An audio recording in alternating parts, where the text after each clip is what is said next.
Tales to Terrify.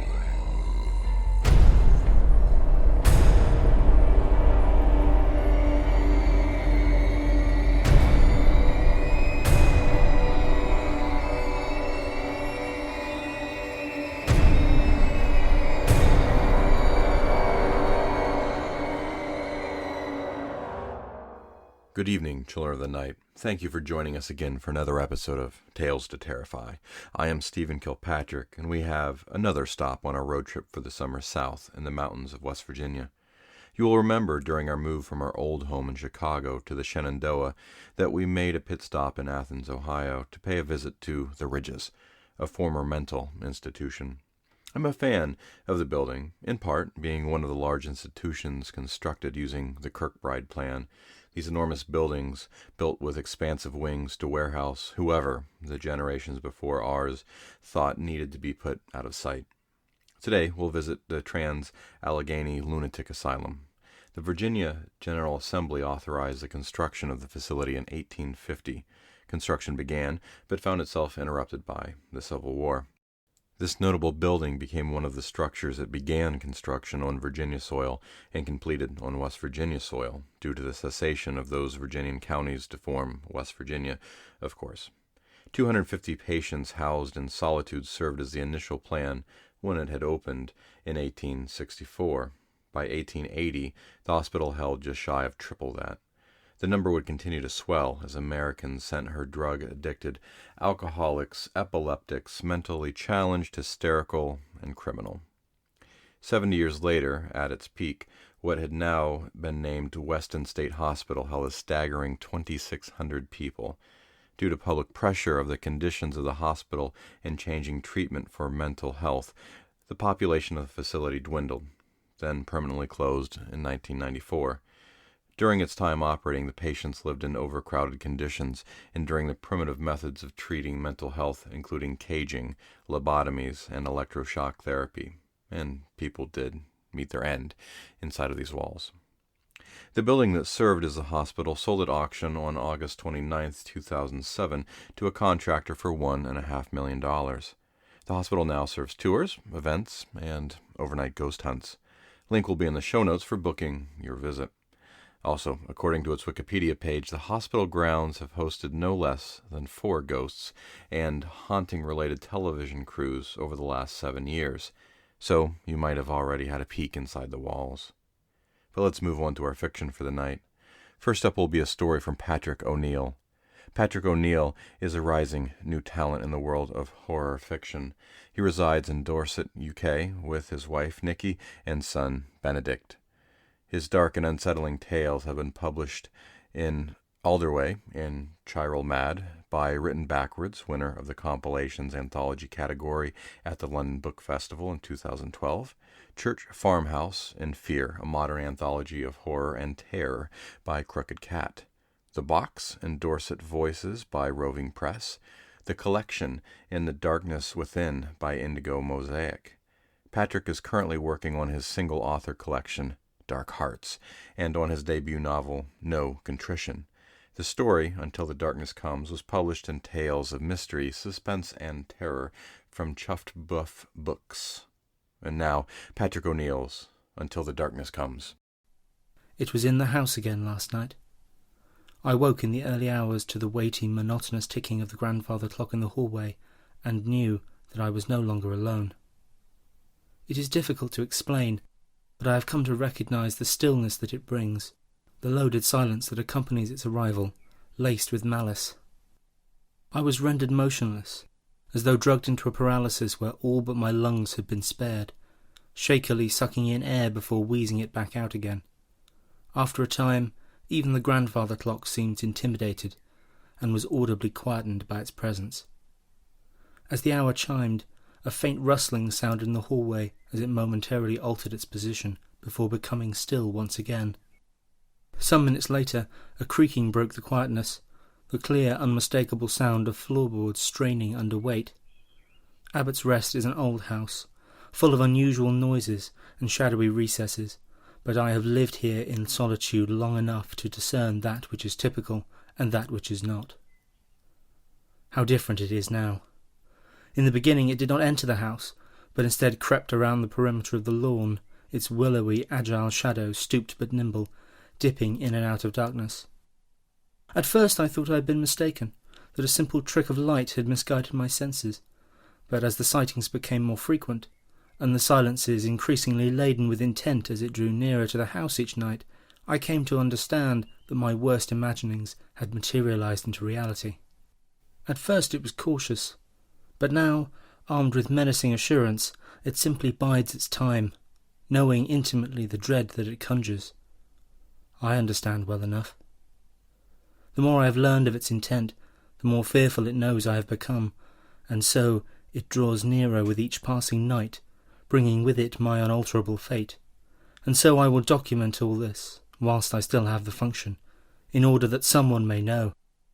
It is important and right, of course, that history, however unusual or implausible, is documented for future generations. It began at the ruins just 2 weeks ago.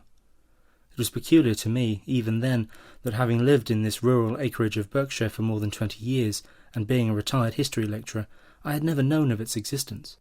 That said, I have since sought further reference from Ordnance Survey maps, and have found no mention or indication that the ruined chapel in Berricott Wood even exists. Perhaps it is better that way. In any case, it was quite by chance that I came across the ruins, whilst driving a different route home to Abbott's Rest from Oxford, where I had spent the afternoon walking in the meadows. I say by chance, but of course that is wrong. There is no coincidence in any of this. Following the rainfall of the previous 3 days, the gloomy clouds that had haunted the sodden landscape now lifted away to expose pale October skies. I drove through the small settlement of Alderway, then further down through Compton, following a narrow tree-lined road that I hoped would eventually lead in the direction of Pangley and Abbott's Rest. The road was unfamiliar, snaking through a series of blind bends and forcing me to drive with caution and the hope of not passing a car travelling in the opposite direction, which I did not. Up ahead, the road narrowed again, this time to a single lane where spidery branches formed a leafless, glistening tunnel overhead, just as it unexpectedly widened once more to open woodland on either side, where tall larches presided watchfully over a dense carpet of rotting brown leaves as far as the eye could see. Berricott Wood.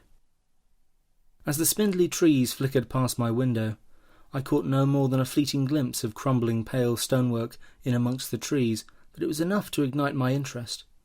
I pulled over into a muddy clearing at the roadside and squinted into the sunlight until I saw, now properly, the ivy-clad remains of the chapel. The air was colder than I had expected, and I hugged my overcoat about me as I trudged through the dead leaves towards the fragmented stones. Far above, crows became unsettled in their nests, flapping and cawing and breaking twigs, and, though I knew I was alone here, I could not ignore the feeling that I was being watched silently from the trees. More than once, as I approached the chapel's entrance, I stopped to look over my shoulder, to be sure that I was not being followed. The chapel itself, no more than a collection of ivy-covered stones jutting irregularly from the ground, was dominated by a single, crumbling archway, which was largely intact. Judging by the stonework, I guessed its age to be early 1500s, and that, in all likelihood, the chapel had been razed to the ground during the Reformation. The air was dank here, heavy with the fragrant stench of old decay and long-dead animals. I stared about the stones for a moment, but then, just as quickly as I had set foot here, I felt the urge to leave immediately, as though I were trespassing on hallowed ground and was an unwanted impostor in this place. Feeling queasy, I stumbled backwards, almost falling to the ground. The crows became unsettled again, cawing loudly into the quiet, but as I turned, something else caught my eye, a small distance from the ruins where the woodland dipped steeply and out of sight. On the slope itself, the earth had slipped and rolled into troughs of mud and leaves, taking with it what I thought to be a large single block of stone. As I made my way to it, I saw now that it was a large upright tomb, laying askew halfway down the incline. Set in limestone, spidery cracks lined its surface, and lichen spread across its length in abstract patterns of emerald and pale grey. The stench worsened as I approached, but still something pushed me on, propelling me forward to see more, until finally, resting my hands on its stony lid, I brushed away the tendrils of ivy to reveal the worn engraving beneath. Rufus Eldridge, 1862 to 1904. Occicanti scientium. Eldridge? I spoke the name aloud, struggling to recall why it was so familiar to me. Where have I heard your name? Occicanti scientium.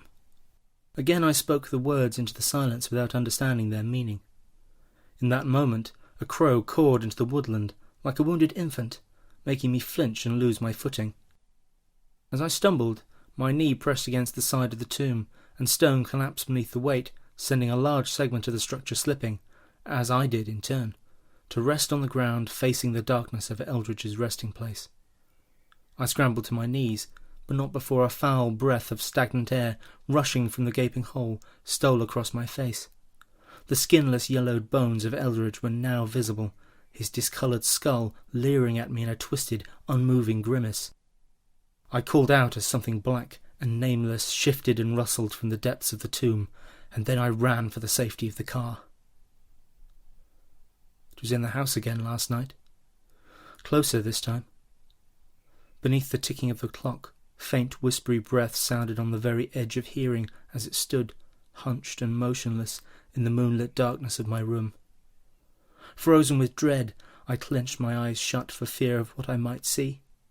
Silent, ticking minutes stretched by until finally the oppression lifted, until I could breathe normally once again.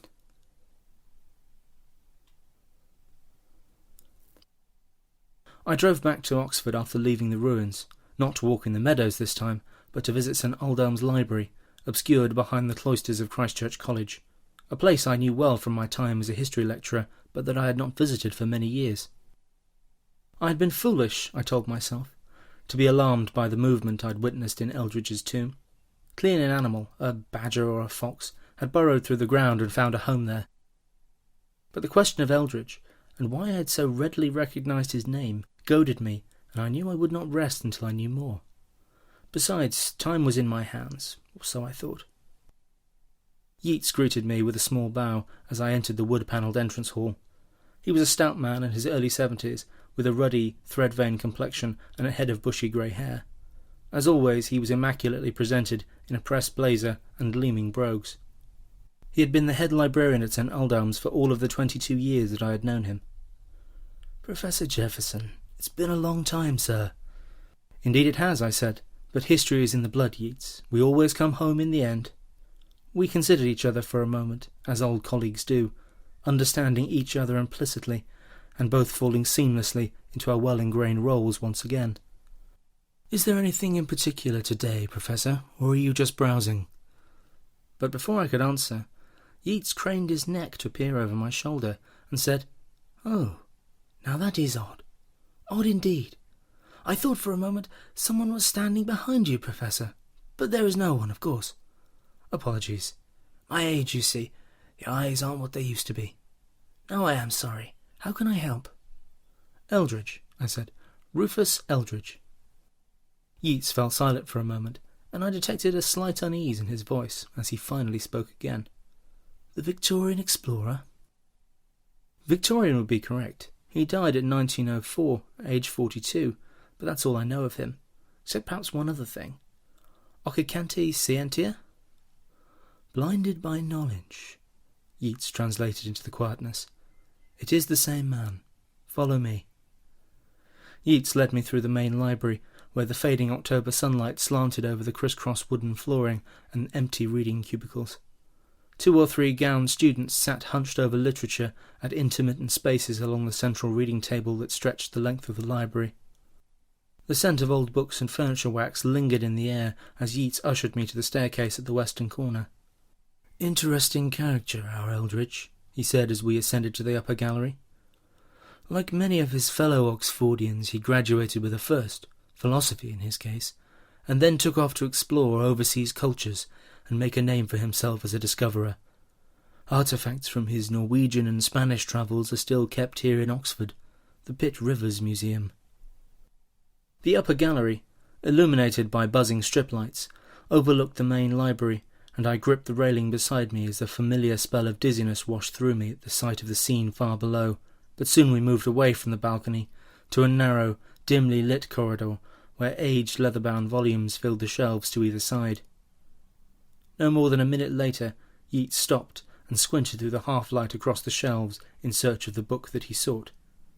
"Yes," he said, brushing a light finger over the ancient spines.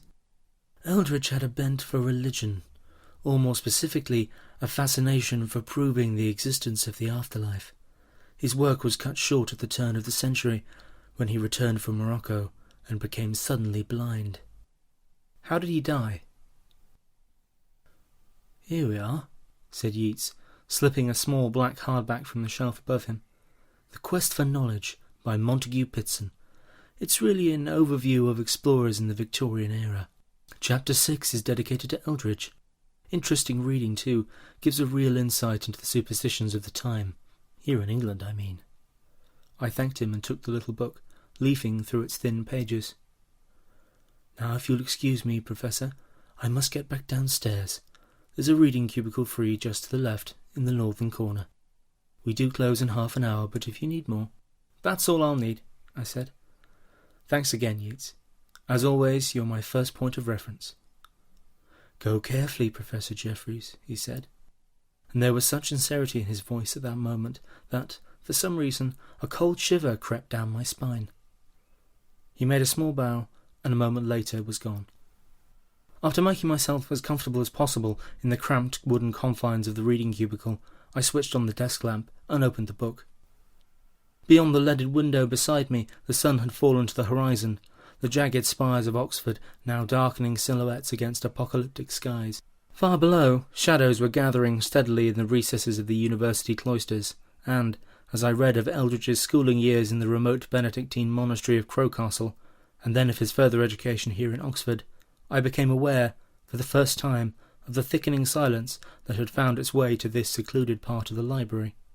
Not a comfortable, relaxing quietness in which to study, but a watchful, oppressive silence that made it difficult for concentration for any length of time. Everything Yeats had said had been right. Eldridge's keen interest in the discovery and proof of an afterlife had led him through France, Spain, and the mountains of southern Italy to visit isolated monastic communities and seek out little-known religious groups.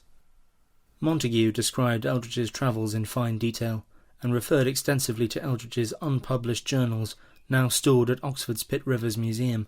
His final trip to Morocco, however, was completely undocumented. On his return to England, Eldridge bought a 16th-century Tudor property just outside Pangley in Berkshire by the name of Abbott's Rest. As I read the words, a chill crept over me again, and something made me want to run, far away from this place, far away from Eldridge and anything to do with his journeys. I understood now exactly where I had heard of him before. As a previous owner of Abbott's Rest, his name would have been on the property deeds which I had viewed over 20 years ago when I first purchased the house. An unnerving coincidence. The final page of the chapter outlined Eldridge's demise. Just weeks after settling at Abbott's Rest, Eldridge fell ill with flu-like symptoms and was unable to complete the journals outlining his Moroccan expedition. Some days later he deteriorated, losing his sense of sight and finally succumbing to the illness. As Eldridge had no living relatives, his entire estate was left to Queen and Country. Villagers at nearby Pangley posted a petition to have his body buried in an isolated location, as rumours had spread that he had brought back not only an illness from Morocco, but something else too. Sightings of a dark, inhuman figure creeping around Abbott's Rest and the surrounding fields had become commonplace.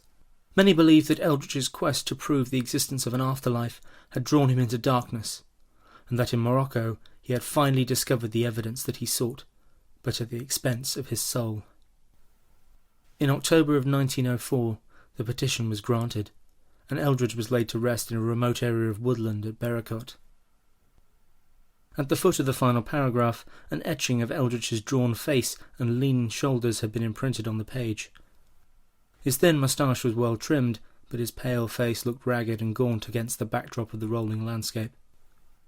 I couldn't help but notice that in the trees far behind him stood the silhouette of another figure, stooped and skeletal, in amongst the shadows.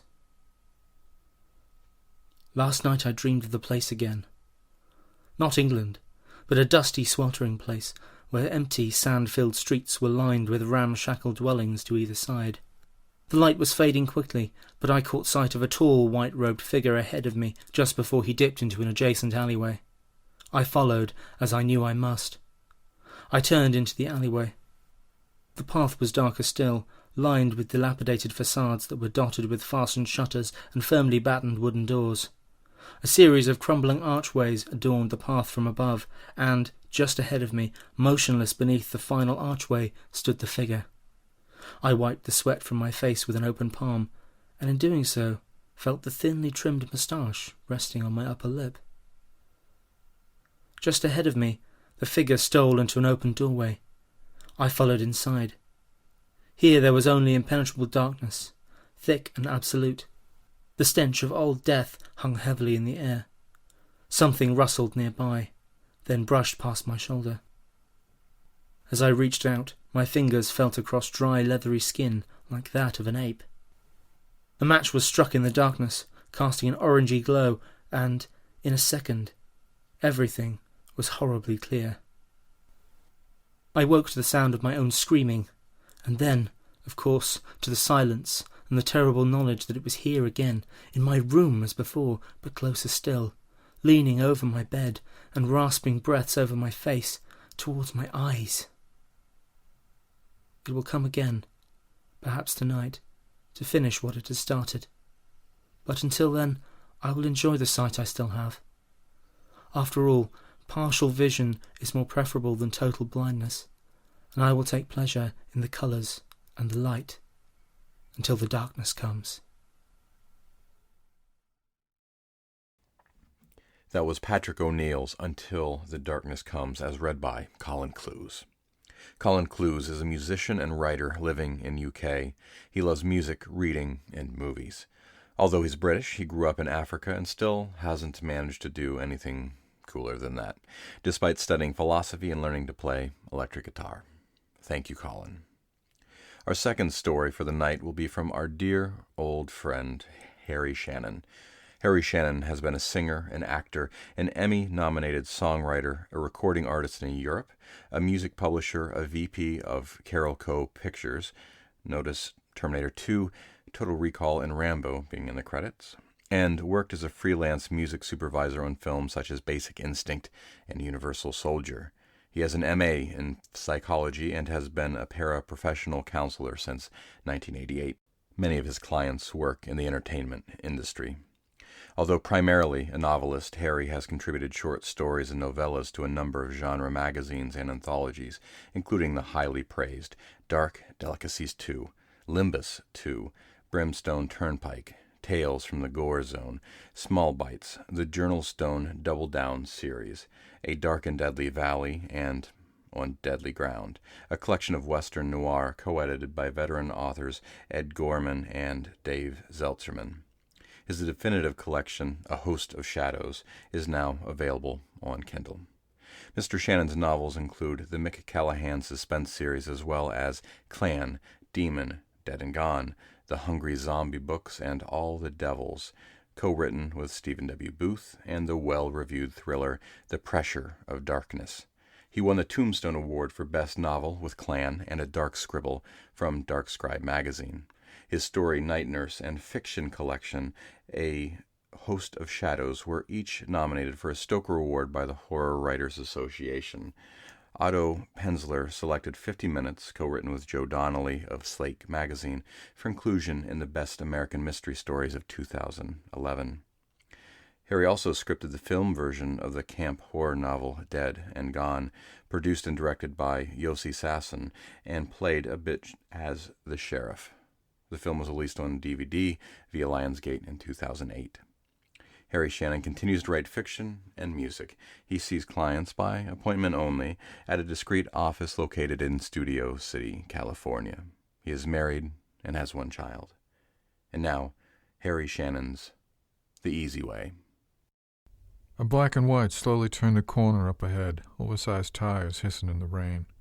The balding cop in the passenger seat opened the window to dump steaming hot coffee onto the asphalt. Tom Garrett flinched, acutely aware of the loaded Smith & Wesson .38 that was hidden in the pocket of his yellow raincoat. The cop looked up with tired road map eyes, as if sensing the reaction, and Garrett hunched his shoulders. He trotted towards a nearby liquor store with his head down and hands out of sight. He paused under the striped metal awning just as another wave of hail attacked like a horde of drunken Irish dancers. A burst of static, two garbled voices. The siren howled anguish, and the busy cops sped away. Garrett turned his back to the departing squad car and entered the nearly empty store, trembling right hand now caressing the gun. A motion detector pinged. The door closed behind him. Garrett could hear the faint sound of a classic rock station playing an early Eagles tune. The lyrics tugged at his ear, but he couldn't place them. Garrett took 2 steps forward, tennis shoes sucking the linoleum. He imagined how he'd look to someone else, a big, silver-haired man pushing 60, but still formidable if you know what to look for. Old. I've gotten old. The bored young guy behind the counter had a nose ring, some crude jailhouse tattoos, and buzz-cut black hair. He picked imaginary lint from his tight black T-shirt before looking up and caught Garrett, imagining him dead. He saw Garrett's surly face, and one hand slid beneath the counter, probably to clutch his own weapon. "Good evening." "Yo." Warm breath born of frost, the ticking of a wall clock. The kid looked nervous, forehead abruptly shining with sweat. "You gonna buy something this egg? 'Cause we ain't running a homeless shelter." For one long moment, Garrett tried to do it, meant to do it, ordered himself to pull the .38 and punch this guy's ticket, start a close-up, down-and-dirty firefight. He fantasized about the mutually assured destruction and the way he and the kid would be photographed, sprawled out like fallen heroes in a western with huge red stains splattered on their torn clothing. One move, and it would be done. Hell, he thought with a mental sigh. That would be the easy way out. He loosened his fingers. It hurt. "You hear me, Pops?" Garrett turned with one elastic, almost audible snap. "You got any beef jerky?" "Right up here." The kid still had his right hand below the counter. His deep eyes were a bit too red, and the pupils were dilated from the THC. Garrett opened his slick raincoat as he walked. Now his tennis shoes made a high-pitched squeak on the damp linoleum floor. He stood at the counter and looked down at the kid and his wares. Several kinds of plain and spiced jerky were displayed on a wheel. Ah, Christ. A wave of blackness and grinding self-loathing made Garrett feel like picking on somebody. This cherry would do. He allowed his eyes to bore in and manufactured a bitter smile that stretched his withered face in odd directions. Which one's the best? Shoulders rolling. I don't know. Pick one. Eat it. The clerk blanched, and he moved back a couple of inches. "No way, dude. I never touch this stuff."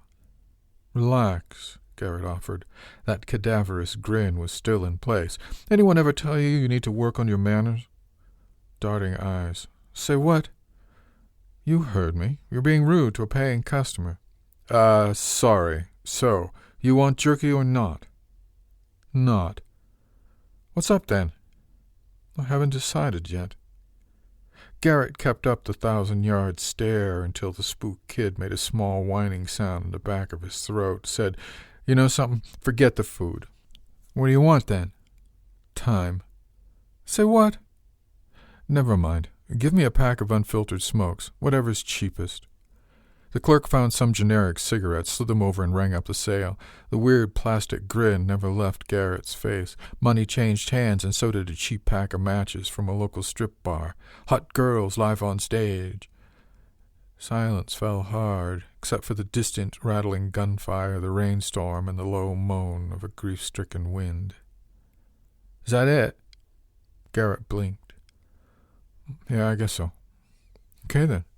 The kid nodded, Adam's apple bobbing like a cork. "Thanks," Garrett said. His weary voice had a faint scratch in it like bony fingers on the velvet roof of a coffin. "Hey, you have a nice night." He backed away without turning his back. When he left the store, he heard the kid sigh for the joy of breathing. Time took a jump cut. The next thing Garrett knew, he was standing outside under the awning trying to mate flame to cigarette with hands that wouldn't stop twitching. He managed to light up, started walking, and took a deep, bitter drag. Since Garrett hadn't smoked in years, the nicotine rush slapped him sideways. He leaned against a brick wall, his heart thudding like a primitive drum. Damn. The cigarette slipped from his fingers and showered blue smoke and orange sparks before the rain put it out. The world spun like a brightly lit Ferris wheel. For a few seconds the idea of just letting go, slipping away into dark nothingness, felt welcome. Garrett knew what he was doing, did it anyway, even though it always brought back feelings from the war. He closed his eyes and tried to imagine being dead and gone, and his pulse quickened. Garrett remembered reading somewhere that death was the impossibility of further possibility. That idea makes the human ego, which is an observer, go tilt. It cannot see itself not being there, and thus the mind starts to gibber and shrivel, and yet we all have to die, even if we can't make peace with the idea. The world has hundreds of religions and philosophies, all claiming to have an answer that lies beyond answers in the undiscovered country. To be or not to be. Garrett threw the pack of cigarettes into a trash can. The rancid odor beneath the lid abruptly made him think of his deceased father. He struck his hands into his pockets and kept walking. Tom Garrett was a country boy, born outside of Ely, Nevada. The land was hard then, those who lived there harder still.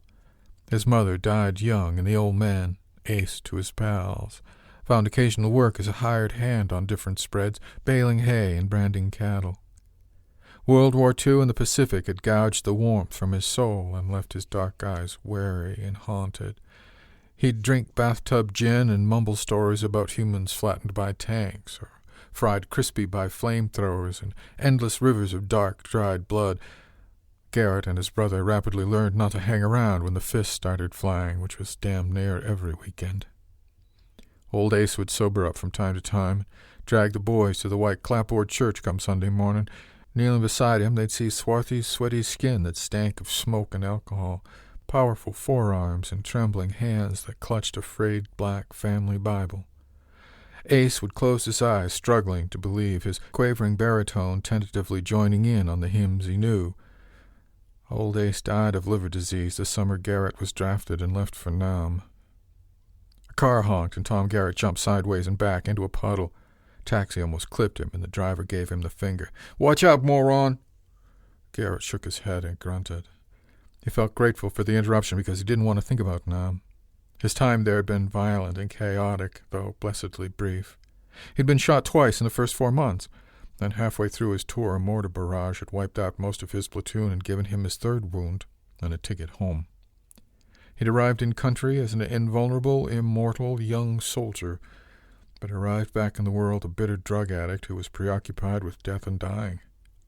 And now here he was, about to kill again. A trident of blistered white lightning pierced the western skyline, and the deserted office buildings at the end of the street morphed into towering gargoyles. The air boiled with electricity, reeked of ozone.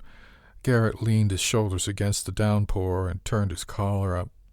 His jeans and shoes were uncomfortable, soaked.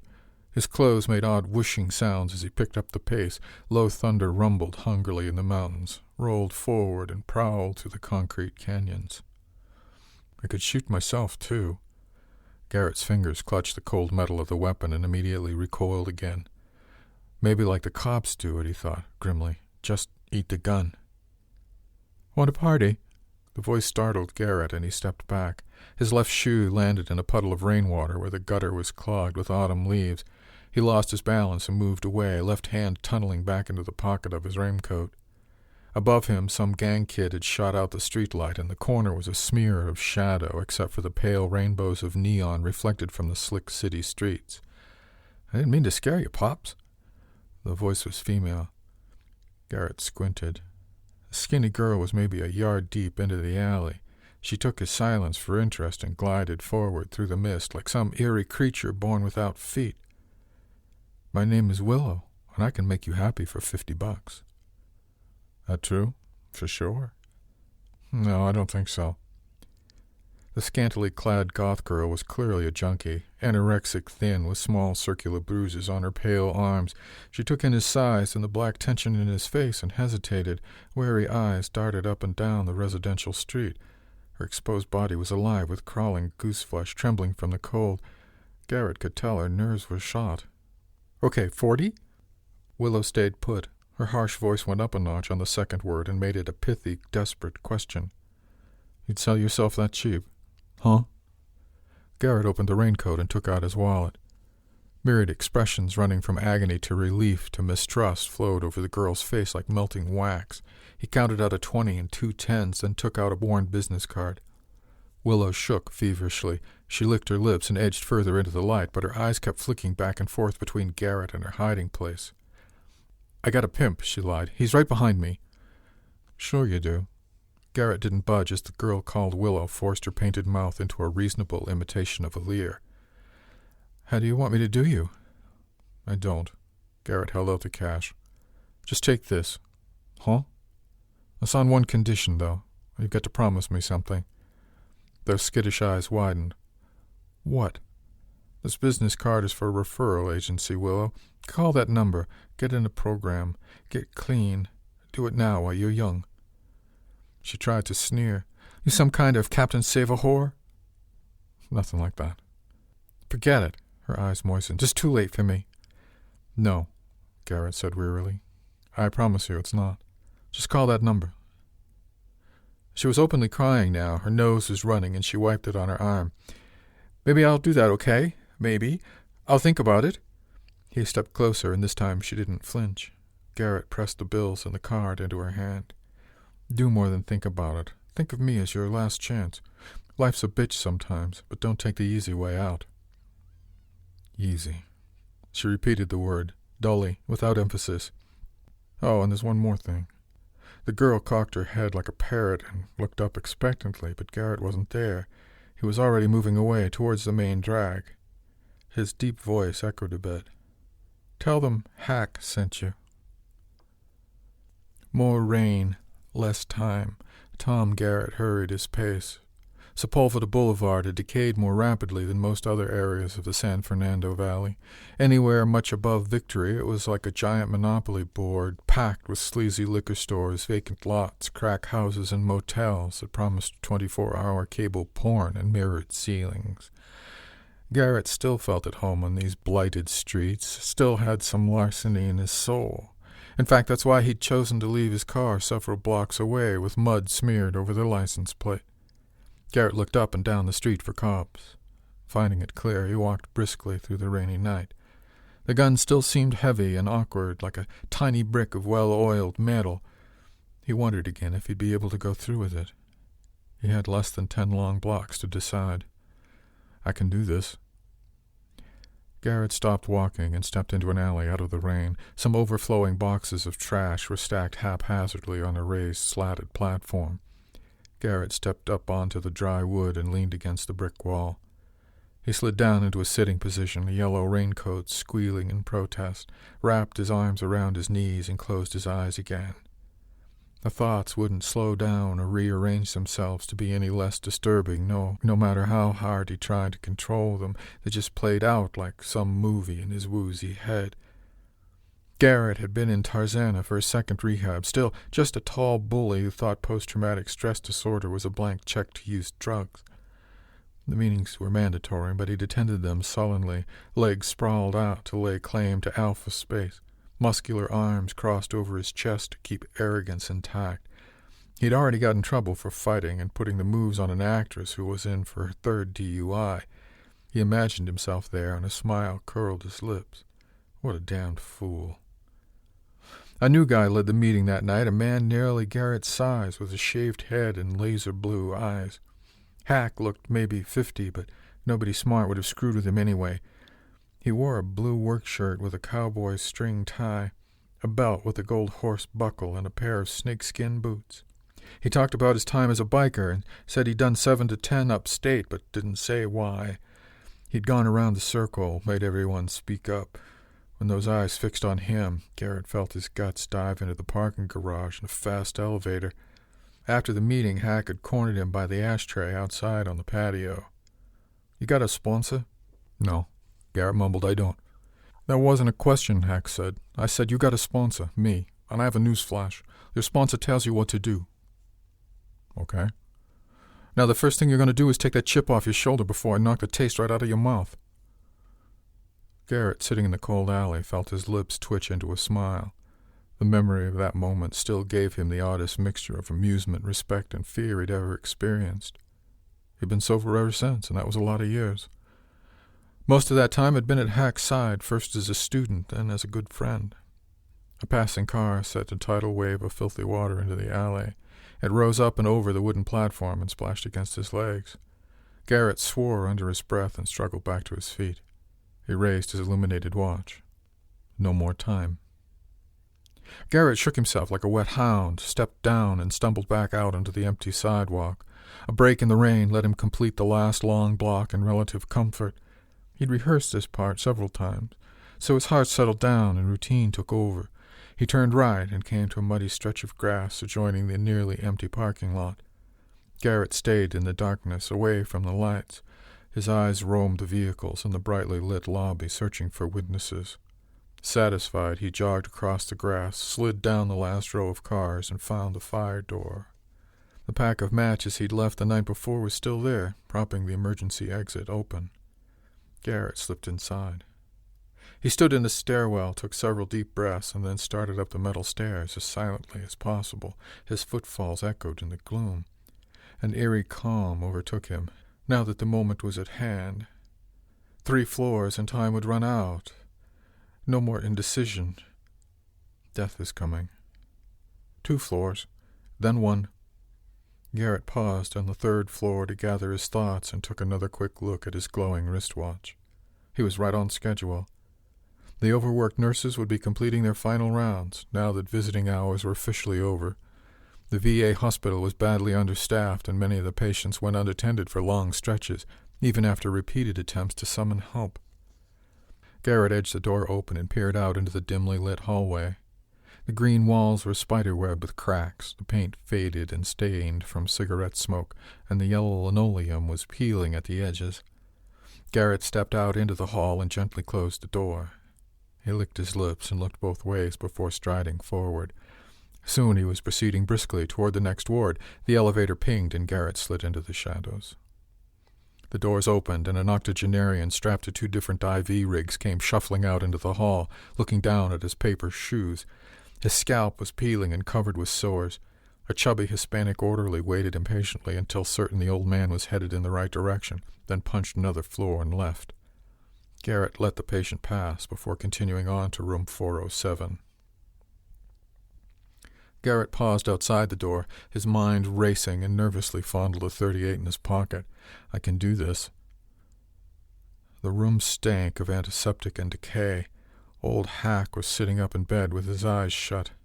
The big man, once so imposing, had been whittled down to bones and pale parchment skin.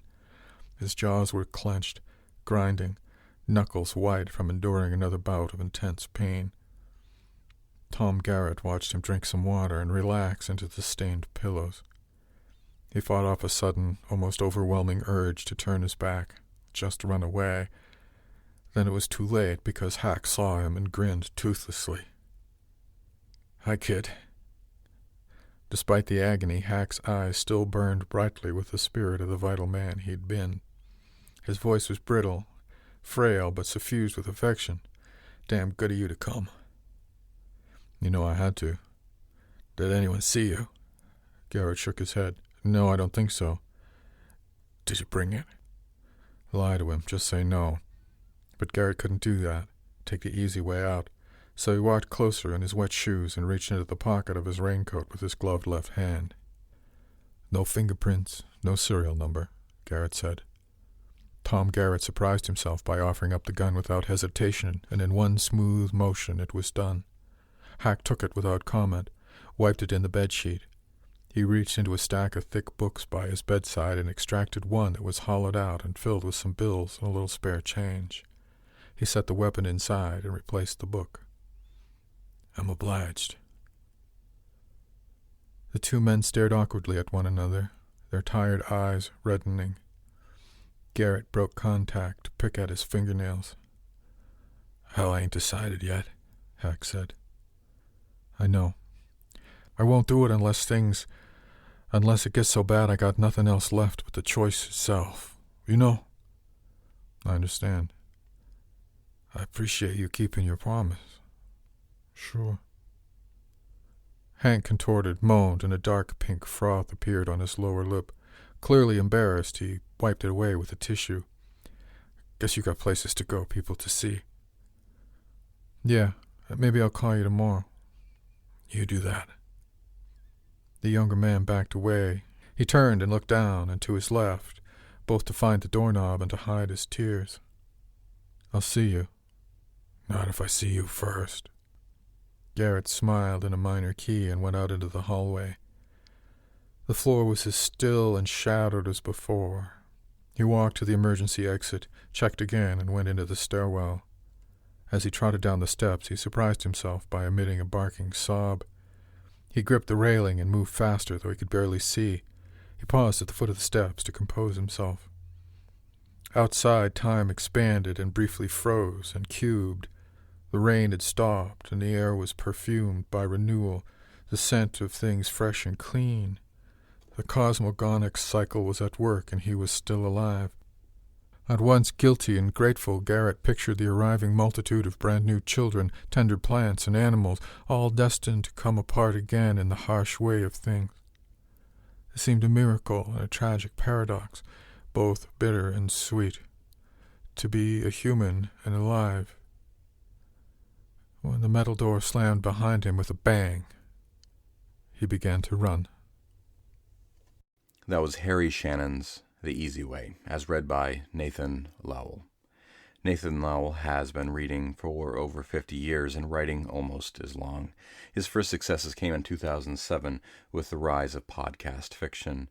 He completed his first successful novel, Quarter Share, in January of 2007 and podcast it through podiobooks.com over February and March 2007. Since then, he has written 8 novels, several short stories, and novella. His podcast novels have been finalists in the Parsec Award 5 times, and he's won Parsec Awards for speculative fiction long form twice in 2010 and 2011. Thank you, Nathan. That will be our show for the evening, Children of the Night. Join us again next week for another episode of Tales to Terrify.